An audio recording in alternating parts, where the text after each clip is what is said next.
I'm going to get going. I know people are still trickling in for the keynote. That's cool. I'm trying to think of the best way to start. Sorry, I'm a little nervous. How many people feel like they need to read between the lines when reading or listening to what people have to say? Thank you. Yay, good response. Ever feel like it is all Greek to you? There you go. When trying to convey a message, especially one that you feel is important, why would you ever choose words that aren't commonly used and can be interpreted various ways? For example, I know a few people that like to use like bifurcate instead of split. It's like, really? When I first heard it, I didn't even know what it meant. I think I looked at Andrew and I said, what? So just something to keep in mind. This talk is called Never Mind Your Diet, Cut the Crap from Your Vocabulary. Welcome to BSides and the Proving Ground. Sorry, I know I'm shaking. Over the years, I've read various articles, posts, attended several talks, and listened to people, and to be honest, tune them out. Because I get to the point where they say so many big words, fluffy words, and I'm like, what are you really trying to say? And same with blog posts. I get to a point where they're so long, I stop reading them. So this morning, I'm just looking to address your vocabulary and how to clean it up, be precise when you're speaking and writing, presenting, training, whatever medium you choose. Who am I? My name is Keli. I've been in tech for about 20 years now. My first job out of college, actually my last year at college, was working with a tech writing group, transitioning them from Macs to PCs, training them, and from then I've worked at an ISP doing tech support.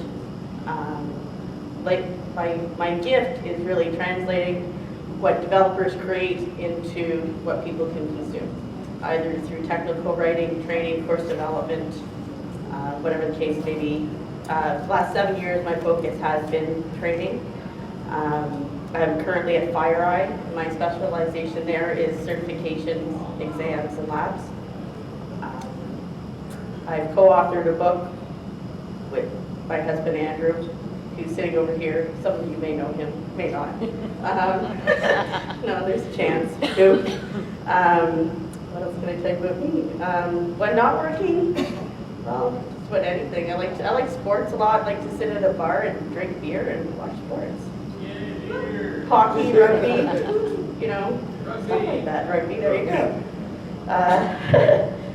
So, in the talk today, my goal is to cover clear, focused training content, whether it's presenting, documentation,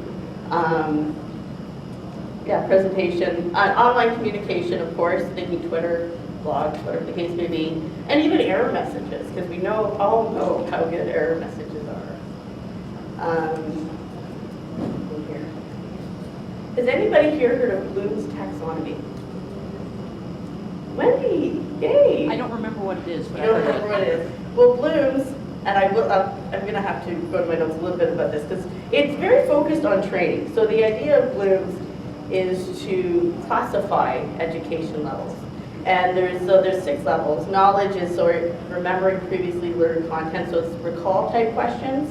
Comprehension is more demonstrating the understanding of the facts. So think of like define, explain something. So if somebody gives you a term, you should be able to define what it is exactly. Application, so actually applying your knowledge, so like lab type setting, where go and install a product, actually testing you in the application of doing that. Analysis would be more about breaking down objects or ideas into simpler parts and finding evidence to support them. So troubleshooting scenarios would be an example of that. There's synthesis, if I could say it. It'd be compiling component ideas into whole or proposing new alternative solutions. So advanced thinking, deduction based on provided content, stuff like that. And finally, evaluation, so making and defending judgments based on evidence or external criteria. The reason I bring this up, it is very training focused, but I find when when helping people giving like presentations similar to what I'm doing, I find this really helps in developing content and presentations because I like to sort of test people as I go with things in my presentation. So it's just something to think about as you go forward. As I said, more training focused than anything, but I find it's very helpful to follow. And I will be circling back to this, by the way. So when it comes to training, I'm going to say clear communication. I am going to break it down between who, what, when, where, and why, and even how. Some of it's a little sketchy. It's hard to map back, but follow along. Speak up if you have anything to add, by the way. I know I'm going to be kind of lecture mode. I'm going to try and break that as I go, because I said speak up. Any input, any comments, always appreciated, unless it's sarcastic. So well, you're both back there together now, so I can just look that way, and I can get two of you at once. Cloud hanging back here. Maybe. So when it comes to training, who should attend? Do you know who's using your product? Do you know exactly who's using your product, I guess, or your service? Because when it comes to training, even presenting, your audiences are going to be very different. You got managers, you got your developers, you got your administrators and end users. Everybody is very, very different, and you really need to recognize the differences between each so you can communicate effectively with each role. This sample list in particular, a previous company that I worked for, they had a defined education department. They had a defined list of roles, and so this list is from one course. These were the roles they said were to be part of this particular course that I pulled a sample from. So within this course, everything is written around these roles, and even the labs, there's scenarios written around the roles so that when they're going through the motions, they can relate it back to what they do in their workspace. What else can I add here? Oh yes, one thing that I find very interesting when people speak, when they think of who, they think in general who. They'll think, okay, I'm speaking to a room of CEOs. Well, CEO at a bank is going to be very different from a CEO at a university, and I think it takes a real certain special person really to understand the differences between those roles and the different sectors that people are in. So it's very important to know exactly, not just the role, but even the industry they're in, and be able to speak and relate to them. Just something else to keep in mind. This is actually a marketing example. I don't know if anybody in the room works at this company, but I came across this write-up. And then there was a three-paragraph write-up. This was submitted to RSA last year. Three-paragraph write-up. This was one sentence as to what they do. And I thought it was really funny because I thought it was very wordy. And I am very bad now because I'm very precise in my writing. I read marketing, and to be honest, I just like, what? Like, what are you saying? Seriously. Like, when I read this, I thought I'd totally rewrite it to our company resources, our security experts who have identified some of the most critical computer security vulnerabilities and help secure critical infrastructures and data assets of large global organizations, as opposed to this. Which I read it twice, and I thought, what? And then I was able to sort of shorten it up a little bit. Yeah. And I thought it was pretty cute. I love that and Robin. When it comes to content in general, when developing any type of content, you must be really careful with what you say too. Reread and constantly revise your words to make sure what you say is clear and easy to understand. Remember to indicate your objectives at the beginning of whatever you're communicating. Even though your slide title might be clear, it might be best to just clarify it a little bit more, just so people know exactly what your focus is. This presentation alone, Brian helped me. I think I revised it 3 or 4 times because my trainer thought, oh, I can go this way. And I thought I can go this way. And then I came back and said, no, that's not my focus. I'm trying to, and I brought it in a little bit. You'll see I go off a little bit, but there's reason for it. Also, when communicating, best to really write in plain English. Now, that might sound really funny to some people, but when you think of translations, it's amazing the words that can be misconstrued, and they don't translate well at all. Even something as simple, I had it up before, the word since, a lot of people will fit to as, because, and it's words like that, little words that make a huge difference when it comes to translating. And also just, you need to be careful of, trying to be the best way to say this, clearness also to avoid colloquialisms, because you want to make sure that everybody can relate and understand. So somebody might be sitting in here that their native language isn't English, and if I threw in something that, was, I'll say an Americanism that you guys would all get, they might take offense to it, so it's just something to keep in mind as you go. Oh yes, I have a bunch of examples here. Just give me a second here. So when putting formal communication together, constantly ask yourself, what am I trying to say? What is my objective? What do I want everyone to remember? And finally, what is my true message? So what is the takeaway? So this sentence here is actually this was actually taken from a guy that some people know, I don't see him in the room, which is really annoying me. But there's words here that he really likes. So there's this, or there's this. And my next one, which I'm sure everybody can relate, when I'm doing training, I work with a lot of product experts in the past that love to take like 20 words to explain one step. For example, this, which I put to this. Just very clear, precise, here's what you gotta do, here's how you do it. Maybe some formatting in there, but yeah, there's a huge difference. Like even, it's not so much big words, but even taking stuff like in order to, just say to. Drives me nuts. I hear people say it, I'm like, just say to. And fundamental, of course, everyone knows that word is. I'm just throwing that out there because I've heard it already today and it drives me nuts. She has a personal hatred for the word fundamental. I hate it. But I worked for a company where we had a huge company meeting, and I swear, whatever the C-level was, every other sentence had fundamental in it, and I listened to it for an hour, so kind of stuck with it. What else? Oh yes, for what? This is just from that same course where I had the who will attend. This is just a sample of what the person will learn in the course. So you can see they're very precise.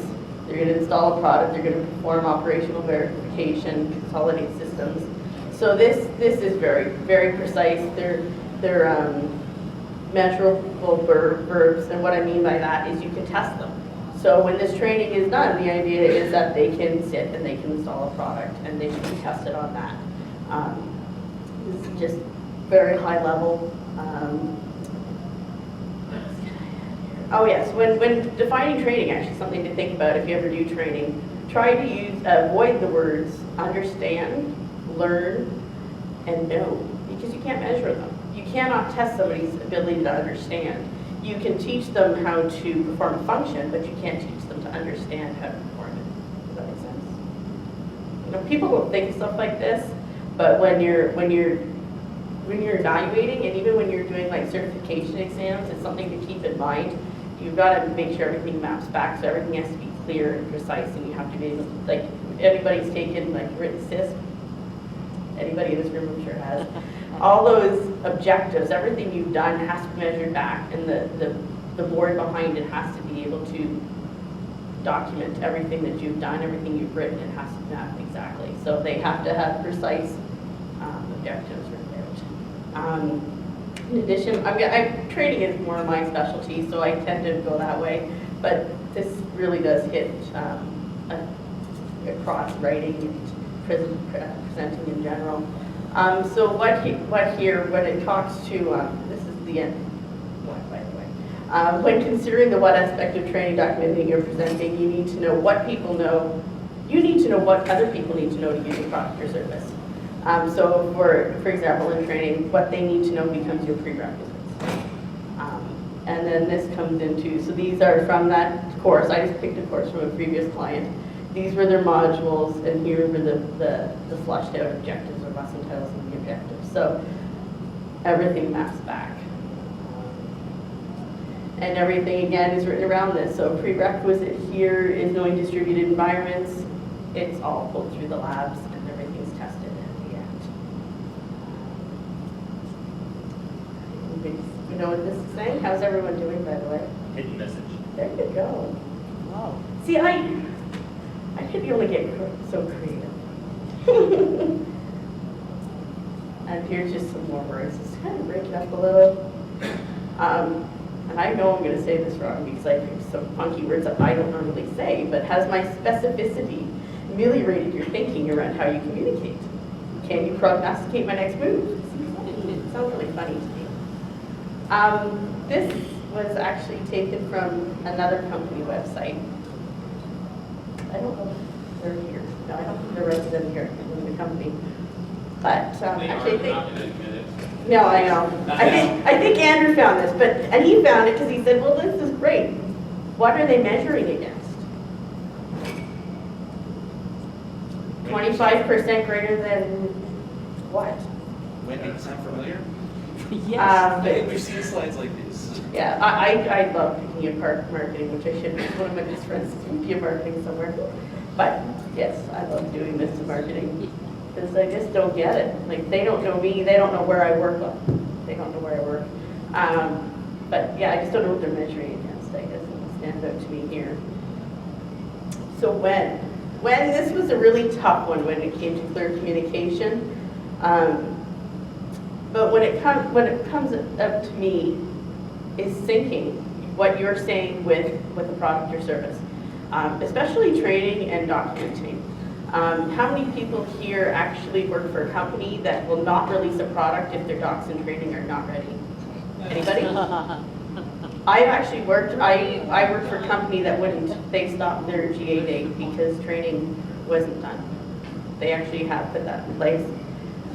It's very, very rare, but it's effective. It's amazing how quickly the product experts are willing to help create training content, help the tech writers when you tell them they can't release. And it's not only is it really effective to keep everything in sync, it makes everything a lot more accurate. Is there anybody here that's a developer that actually does help a writing group or is the writing group? Well, that's awesome because then you should be well versed. In one of my roles, it seems many moons ago, I did support, I did training, I did writing, I did troubleshooting, and it was the best job I ever did. It was 13 years ago? Yeah, 13, 14 years ago, and I can still tell you what the product did. And I can probably still troubleshoot it, not that it exists anymore. But I remember it like it was yesterday because I was so involved in it. Whenever they had a release coming out, I did the test cases and ran them. And then I also did support. And I don't think a lot of people realize what the true benefit of pulling in a writing team. I honestly, if I was running if I was my boss, I would be taking test cases and giving them to the training team and the writing team and say, here you go. And then report back because then they'll not only will they find bugs, they'll actually come up with questions I'm sure that will help them in the long run and help them put in the product better. Yeah, it's amazing. And as I said, a lot of people don't think about it, but it's truly beneficial. And I think it's a smart move by any company to incorporate training and writing teams. And also back and forth. How many people would you say need to be in the content or the document group based on the overall size of the company? Depends on the product. Yeah, to me it really depends on the product and the state of the company. Like a startup, I mean, I was at a startup recently and I was the writer and it took me 3 months to get everything high level done and they're still fleshing out the nitty gritty. But long run, I guess it depends on the service offerings too. Like at FireEye right now, I know they have 2 writers in one group. That's one product. So, and I think it works. I don't know because I don't know them. I really say it's case by case. I would think one would be tight. Like when I was at StormPath, which is where I was before here, before FireEye, I was alone, but it was still a small company and they're still developing. So I was able to script what they had done in like 2 months, and then it was just keeping up with them. And ideally, like any company that's been around for a while and has documentation in place, I would think they get to the point where they start cutting tech writers. Really. I think some companies get to the point where, depending on how they're delivering their tech writing, they'll actually turn to a product expert to update it, especially when they're using like HTML and stuff, and that's it. Like anybody can go update that once it's in place, in theory. I think you might still want somebody to like do a copy edit on it, make sure it still reads okay, but yeah, it really depends. I would think at least 2, and then pull them around. Like my ideal job is everything. I like to touch everything, but I like to break things too. So that's one thing I'm really good at, apparently. What else to say about this? I don't think I have anything else. Well, from training. When it comes to conferences. Exactly, right? Everybody laughs, but it's true, because, you know, there's a CFP on right now for August 6th is the date. The conference is until February. So when do you sit down, write up your thoughts? What are you going to say? Like, I don't know what's going to be worth talking about in 6 months. I mean, I can rehash this stuff and update it, find some more marketing samples, but there's a lot of technical content out there that, you know, you're thinking 7 months in advance. I don't know. To be honest, I think it's kind of a turnoff that they're asking for stuff so early. I don't know if I'd want to go to the talks. I want new stuff. I'd actually like to challenge a conference to organize CFP and everything in 3 months. Because then it's current, they're fairly current.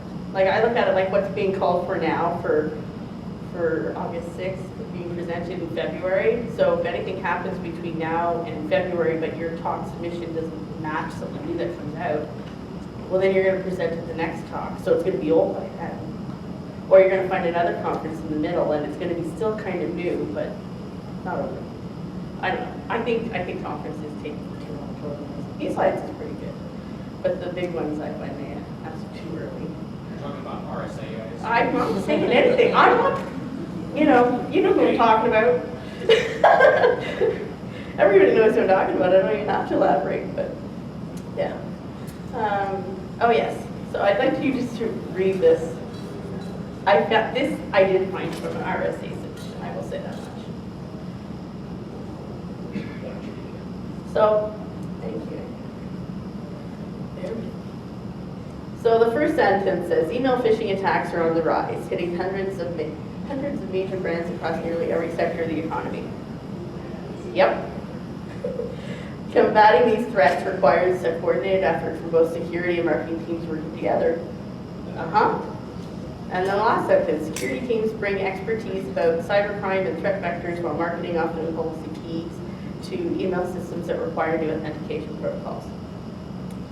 So can anybody tell me guess what this is actually from? Where I might have pulled this from? The company is out of business. It's actually a description of a panel, an RSA panel. I'm serious. Like I went looking for examples, and I'm like, what? What is this panel about? I honestly thought it read to me more like an email about phishing and how they're going to attack phishing, but it didn't read as a panel to me. I guess when I think of panels or even talks, you're going to say, in this panel we will, or this panel will discuss. But there's nothing. This was the blurb, and it's just kind of looked odd to me. An accepted one, yes. And it was the only one. I read a lot that had like those buzzwords that some other communities like to use. But you know what? It made sense. This just didn't make sense to me as a panel. Like it didn't draw me in. It didn't say what they'd really be talking about. It's just more stating facts to me. I don't know. Am I alone? I don't know who was in it, but yeah, it seems kind of odd to me. Content where. So when it comes to developing training, you need to figure out where you're going to place it, right? Are you going to go online, or are you going to travel and send out instructors, which can be very costly, of course. When you're reaching a global audience, so with limited resources, perhaps online is the best.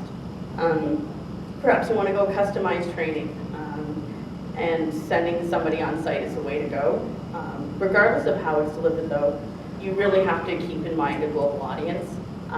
Right, even right now at FireEye, we have 3 trainers that are just on the go, and we have one that we're hiring in the Philippines and we don't know if she can train in some of the places because she's a woman. So it's a challenge for her to deal with. We know she's an expert, we know she can do it, but we just don't know how well she's going to be received. So just something to keep in mind. It's a shame, but it's part of what you deal with. And of course, Jack. So when you're presenting, where do you present? I chose B-Sides. I like B-Sides. I like the community. I like everything it does. I'm also not true tech, so I don't fit in really at the other conferences. At least they don't think I do, which is fine. But yeah, it's where do you present, but also how often do you present? A lot of people will take a talk and pitch it to 4 talks in a year.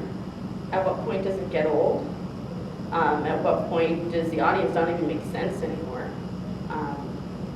I think people need to take a step back, and instead of trying to get into every conference, get a little more creative with their talks and truly mix it up. It gets a little old. I haven't been to many conferences, but I've seen the same talks delivered 2 or 3 times. And I count on one hand the number of conferences I've been to, so that says a lot. When it comes to why. So up at the top, I actually rehashed what I put at the beginning of my talk, which was you will see how to get your message across effectively, engage others by. So I have my what and my why covered, and then how. Creating clear and focused training content, using online communications, which we'll get to, and providing effective air messages, which we'll get to. At the bottom, this is just back from that course that I pulled from a previous client, so the idea is this is the what's in it for me. So when you're developing training, you really want to pull people in, you want to give them reasons, right? Why do I care about performing an operational verification? So still ensure that problems don't arise from improper application configuration, for example. There's many ways you can go with it. The important thing when it comes to anything content, though, is really to give a person a reason. You got to motivate them. Training, presenting, even documenting, you can get to a point where you just ramble and ramble and ramble and people lose interest. I do. And I'm a writer. So here's another company write-up, which I thought was kind of funny. Again, I pick on things because I just see the fluff words, or I see the ramble, and I sort of lose interest a little bit. So this one, I guess what stood out to me here was this, it sounds like they have a great product and service, but I think they can really shorten what they're saying.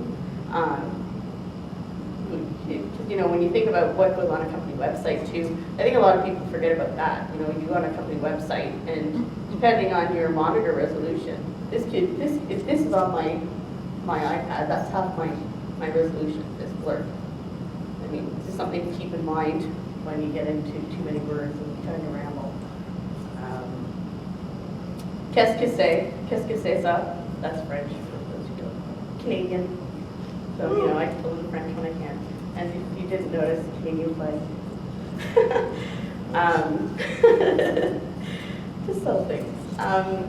When it comes to how, when delivering content, with training, you can do it standard instructor-led training. You can go do an online offering, of course. When it comes to training or presenting, you can also throw in pretty graphs and lots of colors, make it beautiful. Or maybe, none of these people are here. Well, Wendy's here. Wendy's got a cameo. But it's also how, what makes sense to deliver your message? Is it worth standing up solo like I'm doing? Is it worth pulling up some buddies and doing a panel?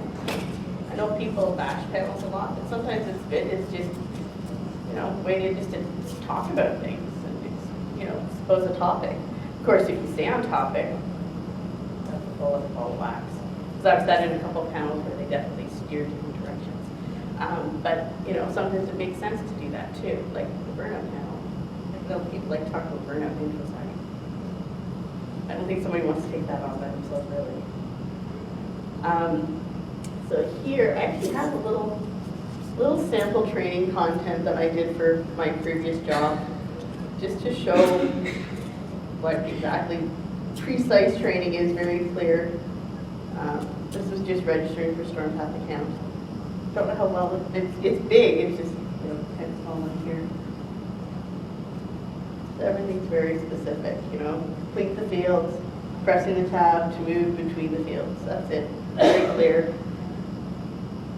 What, if any, differences need to be between internal training and external training towards customers. That, you know, depends on the company. I work for a company where the view is a course is a course is a course. So your training content is just written to a general audience, and you rely on your instructor to run with it depending on the true audience. What I'm trying to do, this is my big project, Fire Eyes. I'm trying to come up with use cases for every vector so that when instructors go out, they have labs, they have demos, and they have just stuff to run with specific to their training. But yeah, it really depends on the company and the budget. Like I'm a full-time employee at FireEye. My previous job, I was a full-time employee for that company, but I was outsourced into companies. So they would come to us with budgets. So one of the biggest clients, they were the view, of course, and it truly, so it was very precise. What you're seeing similar to here is what I did. I mean, that's great. I did it for 6 years because it had to be. It had to be specific. Their budget was only so much, and we'd come up with stuff to help the instructors. Either typically just notes, like and examples. Labs. I found labs are the best way to pull in the different sectors, giving examples, trying to come up with a scenario. I know a guy's going into a bank. He's been hired to do something, so give him a scenario. You know, you've got it. If you're doing like an identity type product, you know, here's your sample use case. You know, you've got these guys, they need this access, blah, blah, blah, but you also wrap it into a context of a bank, let's say. Yeah, that's how I find the labs come in better, because you can really tailor those. But like to something to keep in mind too, when you're delivering training, especially instructor-led, if you go to print and give a hard copy, you can pay $400 one book for colored print. So budget plays a huge factor, and also how you want to deliver it too. A lot of people are trying to go to PDFs, but then you go to PDFs, you want to type with printing and sharing. Yeah, lots of considerations when it comes to training. Money. So anyways, that was just a little blurb, just a little break, something different. I love doing e-learning. Online communication. This I find the funniest because, and how many people are on Twitter? I love, some people are like, no, not me. Well, one thing that stands out to me with Twitter is there's people that like to ramble on Twitter, and there's what, 140 character limit? There's one guy in particular who, again, is not in this room, but he'll take 3 to 5 tweets to share his thoughts.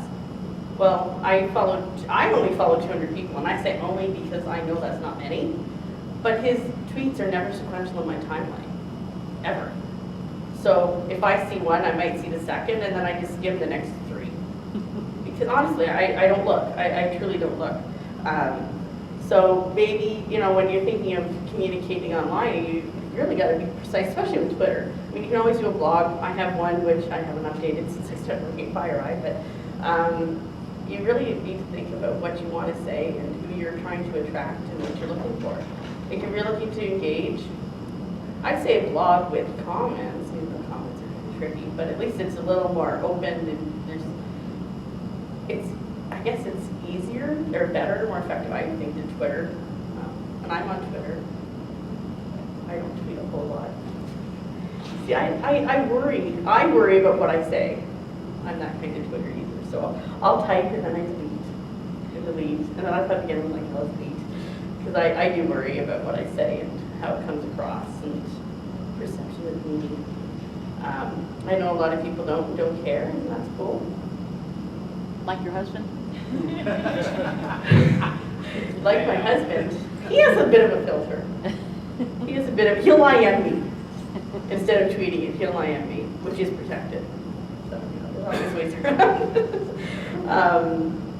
Just trying to think what else to say. I mean, everybody knows what's out there online, but again, this is all I have for online, because I look at online like everything else. You really have to think about who you're, what you're, when you're, where you're, why, and your how. What truly makes sense for what you're looking to share. So it's very brief. And there's error messages. These are just some I found online. I wanted to actually to pick apart some website errors, but I couldn't find some good ones without upsetting somebody. So the top one says, proceeding with the operation delete will erase the contents of your hard drive. Do you wish to proceed or delete? Which I thought was good. And of course, one that I didn't put up here, which everybody knows, is keyboard not found, press F2 to continue or F4 to continue. I didn't put it up there, but that's always a good one. The bottom one says, cannot delete 620. There is not enough disk space. Delete one or more files to free disk space, and then try again to free space on this drive by deleting older unnecessary files. Click disk cleanup or OK. So it's basically they're both loops, right? They're doing the same thing. And then just a couple more. There's an error opening this message, an error has occurred. Fantastic. And the last one of the day, did you know the test file was missing? Or you're missing the test file. Yay. Any comments? It's hard to catch every error. I know. I love finding this stuff. People hate me sometimes. I haven't done a lot of testing yet, but I love it. I love testing. Especially when that job I was talking about like 14 years ago. I love nothing more than testing, because then it helped me troubleshoot too. And I was on the phone 3 days a week, 2 to 3 days a week, depending on how the shift went. And those days when I wasn't on the phone, I was testing, I was documenting, training. I ended up being train the trainer. But it's amazing how much you learn by thinking of like everything, breaking things. When I was at StormPath, they're like, just log in and find out what you need to document. I'm like, okay. And then I'm like, and I click something, and then I send an I, I'm like, this did this. He's like, you found it, thank you. I'm like, great, no problem. What else can I find for you? It's fine. I mean, how else do you learn? And I don't think a lot of people realize that writers and trainers really benefit from hands-on. Throw them into a lab, throw them into anything, and just left them with their hands dirty. So, getting to the end here.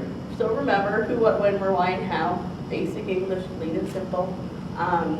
So remember who you were writing for, or speaking for, what your message or goal is, when your message is worth sharing. Also keep that in mind. Where, why. The biggest thing I find lacking is why. A lot of people forget that they need to motivate people. Like, people will put in a talk submission with what they want to say, but they don't include that motivation. I read many talk descriptions, I'll be like, okay, so that's what you have to say, but why do I care? People just don't think about that. And actually, growing up, I forgot to mention this earlier, I grew up in a family where if they got really sick and tired of listening to you ramble, they were notorious for saying, spit it out already. Like, get to your point. So this is what I've grown up with, so writing, technical writing is good for me. Where you can find me, I'm on Twitter, Keli. Hey, as I said, I don't say a whole lot, but I like to interact with people, and I like to bug people, especially when they ramble on Twitter over 140 characters. Blog, haven't been there in a while, but it's outside looking InfoSec. And what I talk about there is, well, stuff like this, because I'm not considered tech or InfoSec normally, I don't fall under it. I have worked in InfoSec space for a few years now, so I write about stuff from my perspective, being that non-typical tech person. And LinkedIn, you can find me there as well.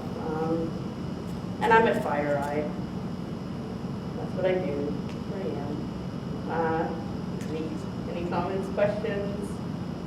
Am I full of crap? Call me out. Sure. Or Wendy, it doesn't matter. How do you address the use of jargon, especially when speaking in non-technical terms? I cut it out. Don't use it at all. I don't at all. How do you address the use of jargon? I just cut it out. I've taken sales presentations and taken them from like 20 slides to 10 because it's rambling and it's jargon. It's stuff that you really shouldn't be saying, or it doesn't convey well. Yeah, I don't know how else to say it other than that. It's just cleaning the crap. Yeah, Wendy. Somewhat related, when is it okay to use leet speak in documentation? Should you use least? Are you looking for an out Know for your your audience? Yeah, well, you know, when Andrew was an analyst, I used to read his reports, and I'll just leave it at She was that. the one. Yeah, it's funny, because actually when we did the book together, I think it was an eye-opener for Andrew, is to be like very specific, very clean. A lot of it, I said, people forget, well, motivation is huge, especially when you're doing a little workbook talk. Oh, I can't emphasize that enough. When it comes to training, you gotta motivate people or they're not gonna show up. And when it comes to writing and communicating in general, clean, simple, basic English, you gotta figure, especially if you're traveling and you're doing conferences, you're gonna have an international audience. They've gotta understand what you're saying. Don't be throwing in those crap words. Like seriously, bifurcate, I'm like, really? That drives me nuts. But simple, you keep it really simple. I don't know how to say it. Simple, sweet, effective. This is like 27 slides. I could not do more. Yes, orange shirt. When you're working with somebody to like condense their content, Yes. how do you address with them that they overdone? Depends on my working relationship. Yeah. He's asking how to address, basically work with somebody that tends to like ramble, for lack of a better way to put it, how I overcomplicate things. Yeah, it really depends on the person. I've had like managers come to me and say, just clean it, do what you have to do. I've had people that, you know, well, this is what I want to say. I'm like, well, this is what you're gonna say, because they're standards. Like a lot of companies will have standards. Like the company that I pulled from all those examples, they have, when I started working with them, they had a standards guide of 140 pages that we had to follow. So it really helped guide the structure. Like they even had a word list that we couldn't use. Like you never use the word ensure, for example, because you cannot, no, you don't even use should. In technical documentation, never use the word should. Never use should, never use ensure. You can use helps ensure. Because you cannot ensure, you cannot guarantee anything. You don't use should, you use can. You don't say need to, you say must for emphasis. Like there's a slew of stuff I can tell you to avoid, and it's just ingrained. Yeah, so it depends on the person. Like I had one guy where I just pick up the phone and be like, look, really? He'd be like, yeah, I know, but you know, I'm like, so it's working together more than anything. Nicole, Implement the grandmother rule where possible. implement the grandmother Yes, rule. if you think your grandmother would say, what are you saying, then redefine it. Yeah, And I've that's been true, able if your to- grandmother doesn't get it. Or Well, grandfather. I'm also the type of person, I'll read things like 3 times, if I still don't get it, then I reach back to the person. If I can't rephrase it after 2 or 3 reads, then I contact them for clarification. Of course, my grandmother uses an iPad. Well, there you go. At the back, I've got one slightly better than the grandmother rule. Implement the second language rule. Assume your audience does not speak English. well, yeah, that's what, yeah, You exactly. mentioned it earlier. I work in a place where people are usually functionally trilingual. English is the third language. There you go. So, you know, expect they don't understand what you're talking about, and they don't understand what you're talking about in English jargon. So it's wrong all of it. Yeah. You know, be concise. I've heard of a situation through somebody in this room, and I don't know the situation because it wasn't there, but they had a colloquialism in their delivery, and they went to another country, and it was wrong in that country to say what they said. So, Spanish composition. is that what it was? Yeah, so when I had to talk here in the US, and they made a joke about the Spanish position, and they went and gave the talk in Spain. But yeah, see what I mean? So it's, you know, it's all well and good to have fun in talks, but you really gotta be careful. Yeah. Like the other guy that went to Asia and called his audience too polite in the first like 2 minutes. Says, yeah, I'm not sure I'm gonna talk to you, you guys are too polite. Really? Interesting. They really didn't expect the Spanish Inquisition. Nobody expects to see that. Anyone else? Any comments? Questions? Yes? Yeah, I'm listening to the difficulty of the grandmother rule, the foreign language rule, particularly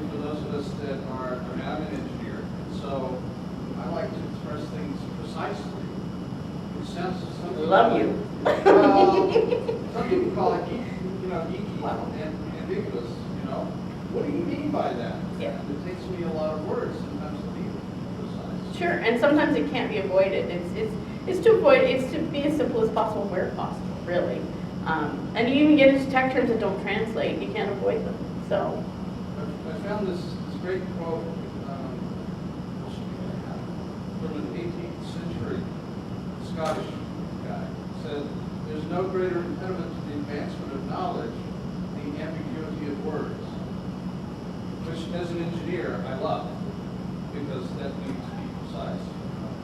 There's over the years, there's a huge difference between sales guys and engineers. But then you get the engineers pitching sales, or, they occasionally, they've done both, and you're like, what are you? Because right. Engineer, you can't say you're engineers now. It's a brand name. No, you can't. No. But that's when somebody like me who can at least come up with the presentation that's clean would help. Speak of it as you want. I mean, as a presenter, you need to be aware of things. But I think the biggest thing for any company is just to find somebody like me that can take the engineering speak and put it to basic English, and then let sales run with it. By all means, they can spin it their own way, so long as they keep their things in mind, right? yeah, exactly. Hear no evil, sing no evil. Yes, orange shirt again. My name's Chad, by the way. Chad.